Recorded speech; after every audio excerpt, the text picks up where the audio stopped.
set in the era where tribes were sacred, kingdoms were being formed, and new trade routes were explored.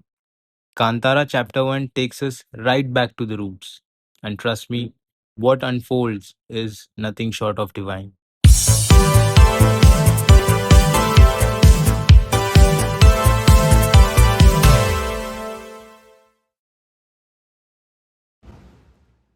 So, Chapter 1 begins exactly where the question was left about Shiva's father's disappearance.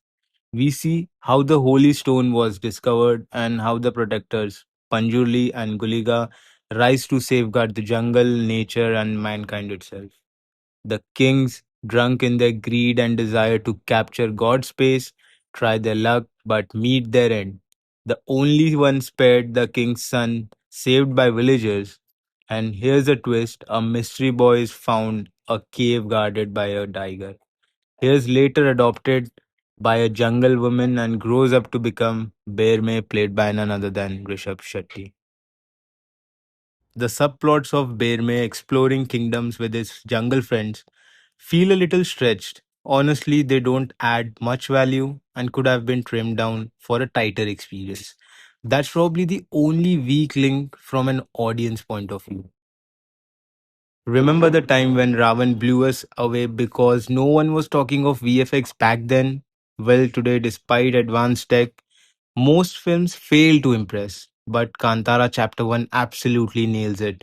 Scenes where Deva makes its presence felt, the tiger sequence, the animals, the seamless blending of reality with visual effects. It's one of the most impactful uses of VFX in the recent years. I remember listening to Singar Siriye and Vara Rupan on the loop back then when Kantara was released. Now, the songs are literally average. They don't leave much of an impact, but the background score is just outstanding. And of course, Vara Rupam once again elevates the key moments to divine levels. Now, here's the interesting part. Coming to the performances, except for a few unnecessary gags, the returning cast deliver with ease. Rukmini Vasanth, who at first seems like she's struggling, proves in the climax that it was all intentional. She hits hard and leaves a mark. The real miss here is Gulshan's character as a drunk, power hungry king. His role had potential but ends up underwhelming. But the soul of this film is Rishab Shetty. Very few actors manages to transcend the screen and make the audience feel like they're experiencing something personal.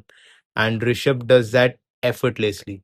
His performance when possessed by divine powers is so powerful that even after experiencing it 3 years back, it still gives you goosebumps. His multiple avatars of Guliga makes it clear this is just the beginning. By the climax, he goes into full god mode, showing us the raw intensity of folklore in its truest form. So, just to sum it up, Kantara Chapter 1 is meant for the big screen. That's it. No two way about it. This is why it is called a divine blockbuster back then and why it will retain the throne once again.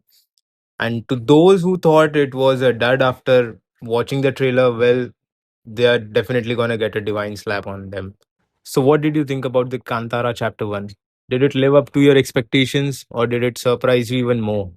Drop your thoughts in the comments. And if you enjoyed this review, don't forget to like, share, and subscribe for more. Honest takes on Indian cinema is what I am trying to give. This is your Mention It channel signing off. Thank you.